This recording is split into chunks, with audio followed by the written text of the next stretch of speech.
अस्सलाम वालेकुम। पंजाबिस्तान मुर्दाबाद, पाकिस्तान जिंदाबाद।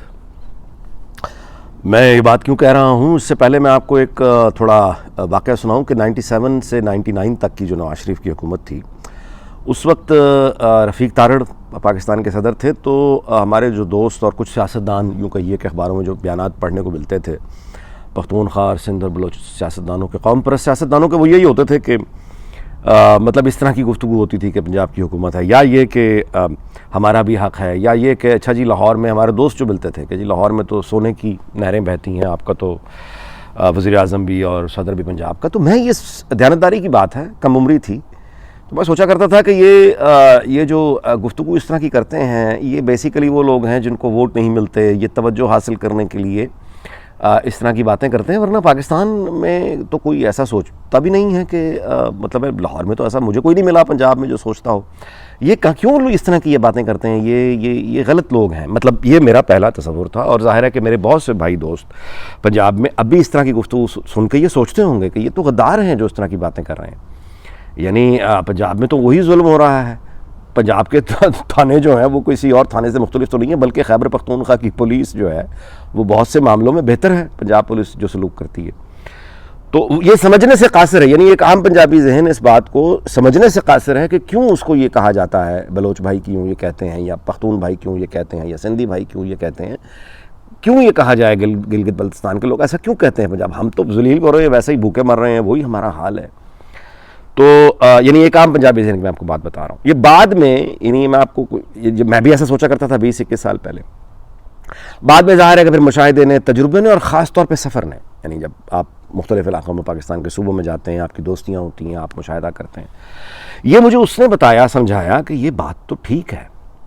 अच्छा, अब वो क्या है मैं आपको समझाता हूँ। मैं गिलगित बल्तिस्तान गया, वहाँ की एक ऑफिशियल दावत थी वज़ीर आला ने, मैं गया तो हम लोग गए, और मैं आपसे गुजारिश करूं कि ज़ाहिर है कि वो सूबा घूमा, मतलब है कि स्कर्दू, गिलगित, हुंज़ा वगैरह, तो वहाँ पे चूँकि वो एक ऑफिशियल प्रोटोकॉल होता है, तो वो यानी एक डिस्ट्रिक्ट से हम दूसरे डिस्ट्रिक्ट में जब जाते थे तो वो ज़ाहिर है हैंडिंग ओवर टेकिंग हो, तो वो जो मुकामी जहाँ भी मैं गया, असिस्टेंट कमिश्नर और एसपी जो मिलने आते थे, तो वो कोई नौजवान सरगोदा से, कोई नौजवान मियाँ वाली का, कोई नौजवान मंडी बहाउद्दीन का, कोई जेहलम का।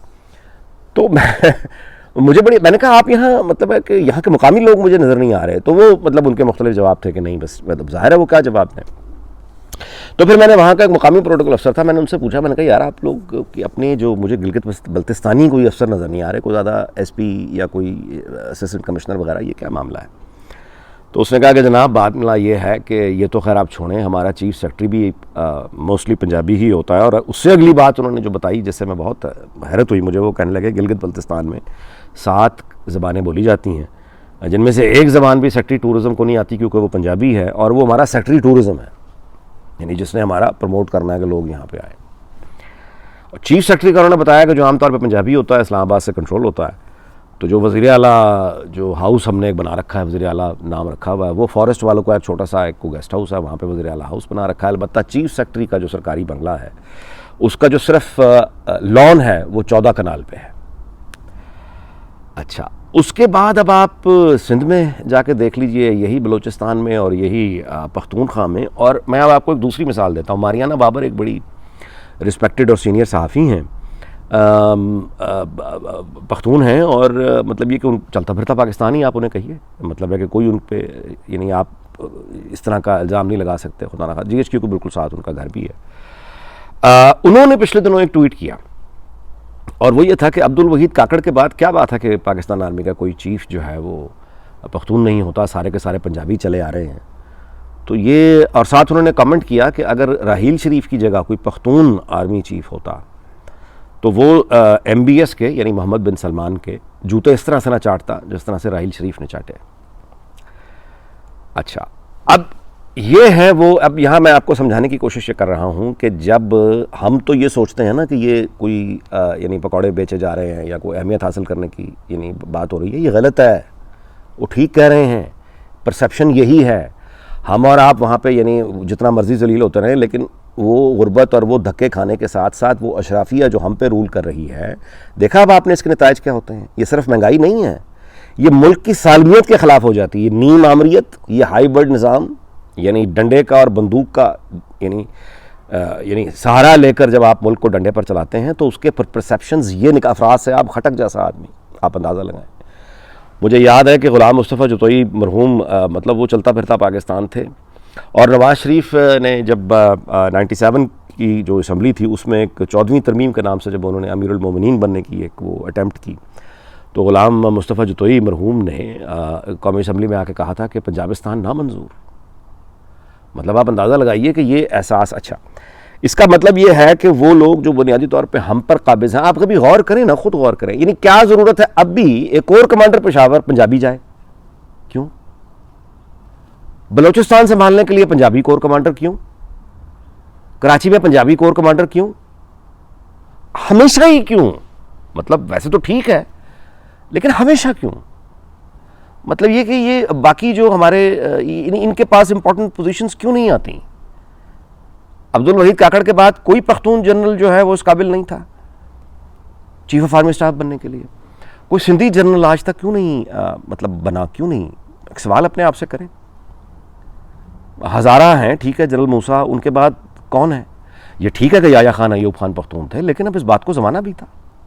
मैं ये नहीं कह रहा कि खुदा ना खास्ता कोई नए पख्तून जर्नैल आ जाएं जो आके काबिज हो जाएं, खुद यानी पागलपन की बातें ना करें, संजीदा बात है।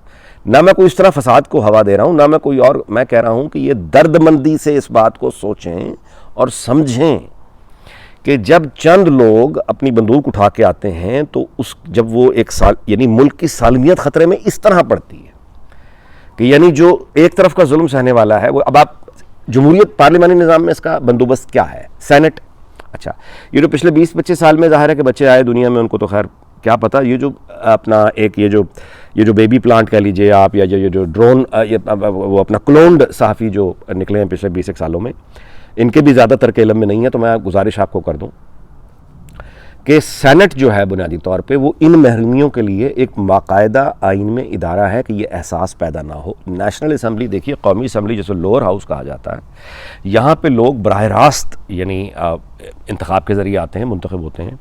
तो यहाँ सूबों की आबादी के एतबार से नंबर्स जो हैं नेशनल असम्बली में वैसे ही होते हैं। अब ज़ाहिर है चूँकि पंजाब आबादी के एतबार से सबसे ज़्यादा बड़ा सूबा है, लिहाजा यहाँ से इलेक्ट होने वाले MNAs की तादाद बाकी तीनों सूबों के MNAs जो हैं ज़ाहिर है कि उनसे ज़्यादा है।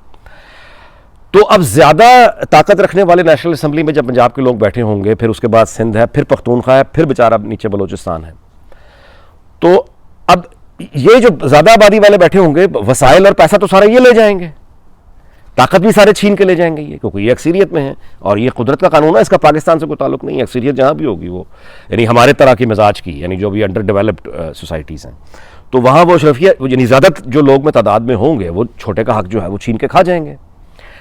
अब पंजाबी MNAs जो हैं या सिंधी MNAs ये मिलकर पख्तूनख्वा और बलोचिस्तान को खा जाएं, उनके वसाइल को खा जाएं, उनकी ताकत को खा जाएं, उनके यानी उनको अपनी अपनी फ़िक्र करें, यानी उनको दफ़ा कर दें, छोड़ दें। अल्लाह मतलब मैंने गलत लफ्ज़ इस्तेमाल किया, दफ़ा करें, मेरे यानी रवानी में मुँह से निकल गया कि अगर इसको रोकने के लिए आइन में बंदोबस्त है पाकिस्तान का सेनेट में ये होता है कि सेनेट में जो अरकान हैं तमाम सूबों के, वो आबादी के एतबार से नहीं आते, बल्कि वो यानी उसकी सूबे की हकीकत को सामने रख के एक बराबर मुतय्यन नंबर, मिसाल के तौर पे अगर 10 सेनेटर्स पंजाब के हैं तो 10 ही बलोचिस्तान के हैं, 10 ही सिंध के हैं, 10 ही पख्तूनख्वा के हैं, मिसाल दे रहा हूँ। अच्छा, ये क्यों रखा गया बंदोबस्त? ये एक जुल्म को रोकने के लिए बंदोबस्त है सेनेट का कि आप फाइनेंस बिल खास तौर पे या इस कोई और मतलब है बिल्स जो आप आइन में कुछ नया कानून लाएंगे या आइन में कुछ तरमीम करना चाहेंगे, तो सिर्फ नेशनल असम्बली ही नहीं बल्कि आपको सेनेट से उसकी अप्रूवल लेनी पड़ेगी। सेनेट का इदारे का मकसद ये है कि सेनेट जो है वो छोटे जो सूबे हैं आबादी के एतबार से उनके लोगों के साथ जुल्म को रोकना, उनके साथ यानी अक्सरियत के जबर को रोकना, यानी अक्सरियत का मतलब ये नहीं कि आप जबर पे उतर आए, इसके लिए सेनेट जैसे इदारे होते हैं जहाँ बलोच, जहाँ पख्तून और जहाँ सिंधी वो पंजाबी के साथ ऐसे बैठ के बराबरी की सतह पर बात करते हैं। सेनेट का इदारा इसलिए नहीं होता कि कबायली सरदार जो हैं वो 10 अरब या 20 अरब में वोट खरीदें और 10 अरब और 20 अरब में वो अपनी शान व शौकत में मज़ीद इजाफा करें।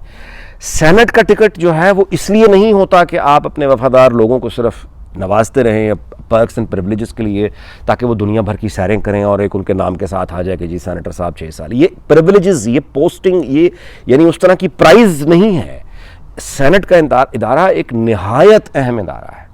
ये मुल्क की सालमियत के लिए, ये उसके इस्तेहकाम के लिए, ये एहसास महरूमी को, छोटे सूबों के एहसास महरूमी को ख़त्म करने के लिए सेनेट का इदारा वाइटल इंपॉर्टेंस का यानी जो है उसकी है। अच्छा, चूंकि पूरी पार्लिमानी निज़ाम और जमहूरियत को गन पॉइंट पे अगवा किया हुआ है, लिहाजा वो सेनेट जो है वो प्रैक्टिकली एक वो काम नहीं कर रहा, यानी वो अपना जो उसका काम है वो काम तो वहाँ नहीं है।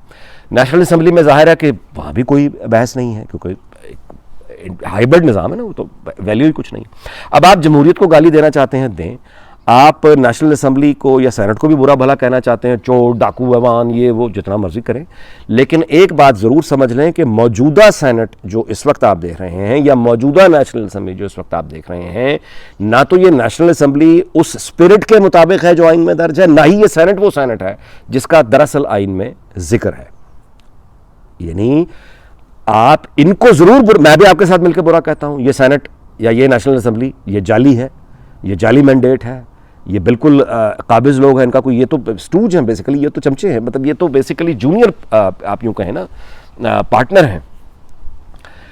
तो बिल्कुल मैं आपके साथ हूँ, लेकिन आइन को ही बुरा कहने से पहले या पार्लिमानी निज़ाम को ही गाली देने से पहले ये समझ तो लें कि जिस चीज़ को आप पार्लिमानी निज़ाम समझ रहे हैं वो उस तरह से पार्लिमानी निज़ाम है ही नहीं। जिस आइन को आप बुरा कह रहे हैं वो आइन तो बेचारा उस पर अमल हो ही नहीं रहा, हो तो उठा के फेंका हुआ उसे। ये बिल्कुल ऐसे है जैसे कोई आज नॉन मुस्लिम आदमी उठ के और वो पाकिस्तान के मुसलमानों को देखकर ये अंदाज़ा लगा ले कि जी इस्लाम दरअसल ये है जो पाकिस्तान के मुसलमान करते हैं। अब ये सवाल मैं आपसे करता हूँ कि क्या अल्लाह के आखिरी रसूल सल्लल्लाहु अलैहि वसल्लम ने जो इस्लाम हमें पहुँचाया है इंसानियत को, क्या ये वो इस्लाम है जो पाकिस्तान में देखने को मिलता है? क्या मैं और आप सल्लल्लाहु अलैहि वसल्लम की सुन्नत पर अमल पैरा हैं?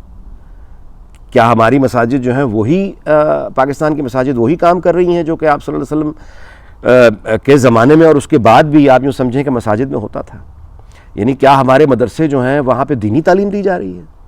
क्या हमारे तबलीग करने वाले जो हैं ये आपको हाथ में झाड़ू लेके कभी नज़र आया कि रास्तों की सफाई कर रहे हैं? दूसरों को गालियाँ देना और दूसरों को बुरा कहना और दूसरों को जहन्नमी बताना, इसके अलावा हमारे मौलवियों का दूसरा काम क्या है? इसका मतलब ये नहीं है कि इस्लाम ये कह रहा है, इसका मतलब ये नहीं है कुरान मजीद में ये लिखा है।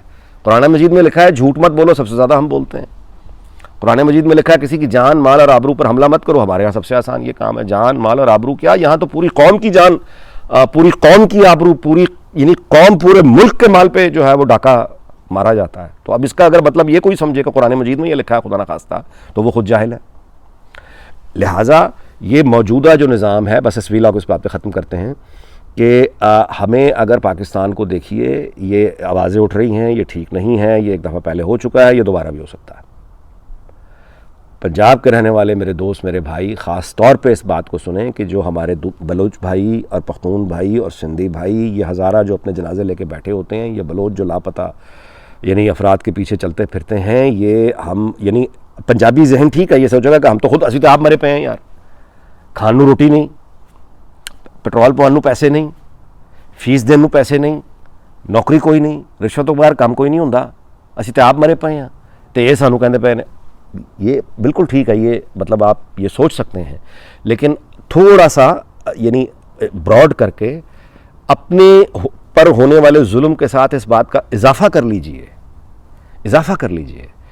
कि जो काबिज लोग हैं वो पंजाबी नहीं हैं, मिसाल के तौर पर किसी और कौमियत के हैं। मैं एक बड़े सीनियर जज हैं, सिंधी थे, बड़े सीनियर जज हैं, मैं उनका नाम नहीं ले सकता, और मैं उस बंदे की बेबसी यानी उसकी आंखों में जो थी मुझे कभी नहीं भूलेगी। हम बैठे चाय एक जगह पी रहे थे, तो यही बात हो रही थी अशराफिया के, ये वो इतने मार पड़ी और ये वो, तो वो कहने लगे कि देखिए बात ये है कि आप तो हैं पंजाबी, लाहौर में बैठे हैं, आपकी अपनी फ़ौज है, ये जब गुजरते हैं तो आप बता रहे हैं कि आपको खौफ आता है और लोग डरते हैं, तो आप अंदाज़ा लगाइए, एक सिंधी बन के सोचिए कि उनके सामने जब ये गाड़ियाँ गुजरती होंगी तो उनके खौफ का क्या आलम होता होगा। मैं बड़ा हैरान हुआ, मैंने कहा जी कमाल है, पाकिस्तान की फ़ौज है, ऐसा तो नहीं है कि, और हमारी मतलब है कि फ़ौज हो या अशराफिया हो या इंतज़ामिया हो या कोई डिक्टेटर हो, एक मामले में ये मतलब है इन्होंने इंसाफ से काम लिया है कि इन्होंने हर किसी को बराबर का मारा है। ये आप ना सोचें कि आपको ज़्यादा मार पड़ गई है, हमें कम पड़ी है। फिर जवाब में उन्होंने कहा कि नहीं बात ये नहीं, फिर उन्होंने ज़ाहिर मिसालें दी, जुल्फ़िकार अली भुट्टो, बेनज़ीर और लियाकत अली ख़ान। मैंने ज़ाहिर है उनको जवाब में यही कह सकता था कि देखिए जुल्फ़िकार, सच भी है कि जुल्फ़िकार अली भुट्टो, मतलब हमने तो वोट दिए थे उनको, बेनज़ीर भुट्टो आई हैं, हमने तो उनका इस्तकबाल किया, दिलजान से किया। ज़ियाउल हक ने जो है बाय द वे पंजाबी था, लेकिन लाहौर शाही किले में जो लोग कोड़े खा रहे थे, डिसअपीयर हो गए, मर गए बेचारे, पंजाबी थे, लोगों ने खुद को आगे लगा ली, पंजाबी थे। तो ये जब आप उनसे बातें करते, फिर उसके बाद ये कि ज़ाहिर है कि बीबी की शहादत पे कौन सा वो पंजाबी था जो नहीं रोया। सो इसको मतलब इस तरह से अगर देखेंगे, यानी हम बाज़-औक़ात इस बात को समझ नहीं पाते ना, तो हम इस तरह की जवाब देते हैं कि आप कमाल है, आप इस तरह की बातें क्यों करते हैं। लेकिन हमें ये देखना पड़ेगा, सोचना पड़ेगा कि वो इस तरह की बातें क्यों करते हैं, और उसका मैंने आपको जवाब एक दे दिया। इसमें आप गौर करें कि आखिर क्यों, मतलब ये कि हमारे जो इम्पोर्टेंट पोजीशंस हैं वहाँ पे बाकी सूबों के, यानी ये वहाँ पे ये महरूमी क्यों पैदा हो रही है। सच्चाई तो बरक्स है उसके। आम मुझे बता दें, आम जो पंजाबी है वो तो गरीब, उसको तो खाने को वो क्यों गाली खा रहा है, लेकिन खा रहा है और वो खाएगा। सो जहाँ, बस इस पर मैंने पहले भी कहा, तुम करता इस पर यह है कि देखें, हमें जहाँ ये देखना है कि जाहिर है कि महंगाई वगैरह, बाकी लॉलेसनेस और ये सब कुछ, सिर्फ इस तरह अंडरस्टैंड कर लें कि हाइब्रिड निज़ाम हो या जो भी आप पिस्तौल के सर पे बंदूक लेकर आएंगे, अवाम के शऊर को मुस्तरद करना, उन्हें घटिया समझना, उन्हें जाहिल समझना और अपना हल लाकर मुसल्लत कर देना, ये सिर्फ इकॉनमी के प्रॉब्लम नहीं होते। इकॉनमीज ठीक भी होती हैं, ख़राब भी होती हैं, फिर ठीक हो जाती हैं। नौकरियां, इंडस्ट्रीज बंद होती हैं, खुलती हैं, मतलब, लेकिन मुल्क की सालमियत पे जब बात आ जाए, ये ख्यालात पैदा होने लग जाए, तो अब आपको पता चला कि ये इसके नतीजे क्या होते हैं। सो हमें इससे निकलना होगा। पंजाबिस्तान मुर्दाबाद, पाकिस्तान जिंदाबाद। मजलूम पंजाब का भी वो उसी तरह पिसता है जैसे बलोच, सिंध और पख्तूनख्वा में या गिलगित बल्तिस्तान में। और हमें अपने जो है ना अशराफिया, वो असम्बली में बैठी हो या वो जुडिशरी में बैठी हो या वो बड़े ताजिर हों, इंडस्ट्रियलिस्ट हों, या वो बड़े सरकारी अफसर जिनका फ़ौज से ताल्लुक़ है, ये है अशराफिया। और ये इस अशराफिया के नज़दीक बाकी तमाम जो आम मखलूक है वो बकरे हैं। ज़ाहिर है दुनिया के हर अशराफिया जो है उसके नज़दीक उसके जो अवाम बकरे ही होते हैं, लेकिन बाकी जो अशराफिया, जैसे इंग्लैंड की अशराफिया, अमेरिका की अशराफिया, ये अपने बकरों को साथ में, या जो गाय भैंसें जिन्होंने रखी हुई अवाम, उनको खिलाते पिलाते भी हैं ताकि वो उनका काम करते रहें। यानी उनको बीमारी में उनके पीछे खड़े होते हैं दवा लेके ताकि ये बीमारी से ना मर जाए। उसको पढ़ाते भी हैं, उसको लिखाते भी हैं, उसको पालते भी हैं, उसको हक भी देते हैं। होते वो रेवड़ी है अवाम, लेकिन उसके पास कम से कम एक अपॉर्चुनिटी होती है आगे निकलने की, उम्मीद का जिंदा रहना। उम्मीद मर गई तो सब कुछ मर गया। उम्मीद का जिंदा रहना बहुत ज़रूरी है। हमें पार्लिमानी निज़ाम को मजबूत बनाना है, हमें सियासी जद्दोजहद करनी है, हमें आइन की हुक्मरानी चाहिए, हमें कानून की हुक्मरानी चाहिए। सिर्फ इसलिए नहीं कि ये महंगाइयाँ और ये बिल और ये इंडस्ट्री, यकीनन ये दुनिया की ज़िंदगी की बुनियादी ज़रूरत है, इसलिए भी कि महंगाई कंट्रोल में आए, इसलिए भी कि लोग कारोबार करें, इसलिए भी कि खुशहाली आए जमहूरियत से, लेकिन इसलिए भी उसके साथ साथ कि हमारे मुल्क की सालमियत को नुकसान ना पहुँचे। कोई बलोची, कोई पख्तून ये ना कहे कि पंजाबी हम पे जुल्म करता है। क्यों ये कहते हैं लोग कि हाँ ये अशराफिया जो है इसको अब समझ आएगी जब ये तहरीक पंजाब से उठेगी। ये एहसास महरूमी उनमें क्यों है? और बतौर पंजाबी के, पाकिस्तानी के, मैं और आप एहसास, उनके, हमारे भाइयों के इस एहसास महरूमी को जिसको हम आर्टिफिशियल समझते हैं, सोचे कहीं जायज़ तो नहीं? अगर जायज़ है तो हम कैसे इस बात को आगे बढ़ के उनके साथ खड़े होकर उनकी जद्दोजहद में शरीक हो सकते हैं। आपका बहुत बहुत शुक्रिया। फिर मुलाकात होगी। अल्लाह हाफ़िज़।